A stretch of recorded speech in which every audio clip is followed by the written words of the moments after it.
বিশেষ বিশেষ খবর হল আরজিকর কাণ্ডের জেরে রাজ্য সরকার বিভিন্ন হাসপাতাল ও মেডিকেল কলেজে কর্মরত মহিলা চিকিৎসক ও চিকিৎসা কর্মীদের নিরাপত্তা সুনিশ্চিত করতে নতুন কিছু পদক্ষেপ ঘোষণা করেছে। আরজিকরের প্রাক্তন অধ্যক্ষ ডাক্তার সন্দীপ ঘোষকে গতকাল সিবিআই ১৩ ঘণ্টা জেরা করার পর আজও তাকে সল্টলেক সিজিও কমপ্লেক্সে হাজিরা দিতে বলা হয়েছে। রাজ্যের বিভিন্ন মেডিকেল কলেজে বহু চিকিৎসকের বদলির নির্দেশ দিয়েও গতকাল তা প্রত্যাহার করে নিয়েছে স্বাস্থ্য দপ্তর। আরজিকর মেডিকেল কলেজ সংলগ্ন এলাকায় বেআইনি জমায়েতে নিষেধাজ্ঞা জারি করেছে কলকাতা পুলিশ। আসছি বিস্তারিত খবরে।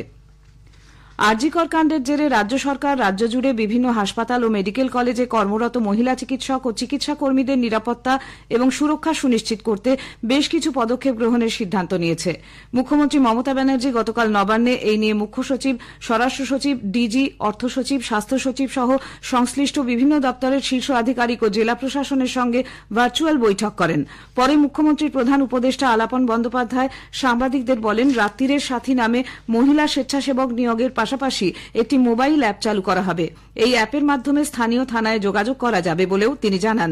এছাড়াও মহিলাদের জন্য পৃথক বিশ্রামকক্ষ ও শৌচাগারের ব্যবস্থা থাকবে।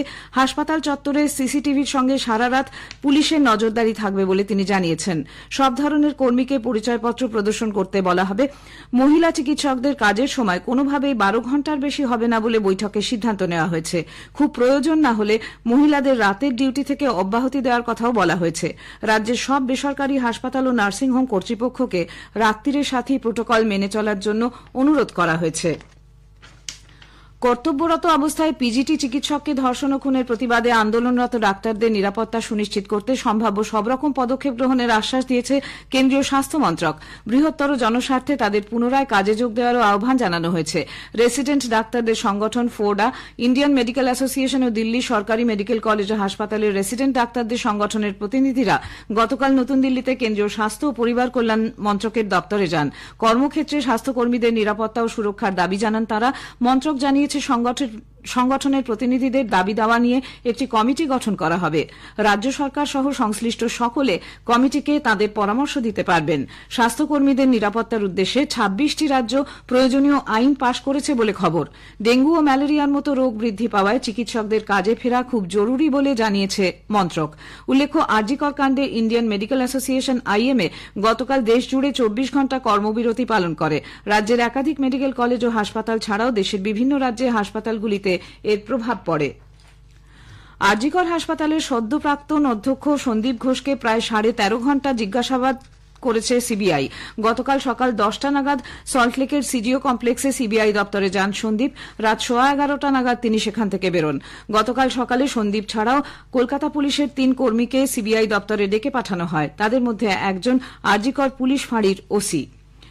আজ সকালে সন্দীপকে আবার ডাকা হয়েছে সিজিও কমপ্লেক্সে। উল্লেখ্য, নিরাপত্তার অভাব বোধ করার কথা জানানোয় সিবিআই শুক্রবার তাঁকে নিজেদের গাড়িতে তুলে এনেছিল। অন্যদিকে সিবিআই সূত্রে জানা গেছে, মৃতার একটি ডায়েরি গতকাল পুলিশ তদন্তকারী সংস্থাকে হস্তান্তর করেছে। তদন্তকারী কেন্দ্রীয় দলকে সাহায্য করার জন্য দিল্লি থেকে গতকাল 3 জন সাইকোলজিস্টকে কলকাতায় নিয়ে আসা হয়েছে। এদিকে সিবিআই এর অপর একটি দল গতকাল অত্যাধুনিক যন্ত্রপাতি নিয়ে আরজিকর হাসপাতালের চেস্ট ডিপার্টমেন্টের সেমিনার হল ও তার আশপাশের জায়গায় 7 ঘণ্টা ধরে পরীক্ষা নিরীক্ষা চালায়। সিবিআই এর অন্য একটি দল শম্ভুনাথ পণ্ডিত স্ট্রিটে ধৃত সঞ্জয় রায়ের পুরনো বাড়িতে যায় এবং পরিবারের লোকেদের জেরা করে।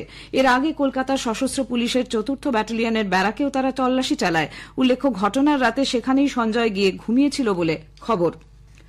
আরজিকর কাণ্ডের আবহে রাজ্যের বিভিন্ন মেডিকেল কলেজের বহু চিকিৎসকের বদলির নির্দেশ জারি করেও পরে তা প্রত্যাহার করে নিল রাজ্য সরকার। ওই নির্দেশিকাকে কেন্দ্র করে নতুন করে বিতর্কের সৃষ্টি হওয়ার পরে স্বাস্থ্য দপ্তর থেকে নির্দেশিকা প্রত্যাহারের কথা জানানো হয়েছে। স্বাস্থ্য সচিব নারায়ণ স্বরূপ নিগম জানিয়েছেন, ওই চিকিৎসকরা বর্তমানে যেখানে কর্মরত আছেন সেখানেই কাজ করবেন। আরজিকর মেডিকেল কলেজ সংলগ্ন এলাকায় বেআইনি জমায়েতে নিষেধাজ্ঞা জারি করেছে কলকাতা পুলিশ। লালবাজার জানিয়েছে, 18ই আগস্ট অর্থাৎ আজ থেকে 24শে আগস্ট পরের সপ্তাহে শনিবার পর্যন্ত 5 জন বা তার বেশি মানুষের বেআইনি জমায়েত করা যাবে না। ভারতীয় নাগরিক সুরক্ষা সংহিতার 163 নম্বর ধারা মেনে এই নির্দেশিকা জারি করা হয়েছে। আরজিকরের আশপাশের এলাকা নির্দিষ্ট করে লালবাজার জানিয়েছে, শ্যামপুকুর, উল্টোডাঙ্গা ও টালা থানা এলাকায় কয়েকটি রাস্তায় এই নিষেধাজ্ঞা জারি করা হয়েছে। তার মধ্যে রয়েছে বেলগাছিয়া রোড, জেকে মিত্র রোড ক্রসিং, শ্যামবাজার, পাঁচমাথার মোড়।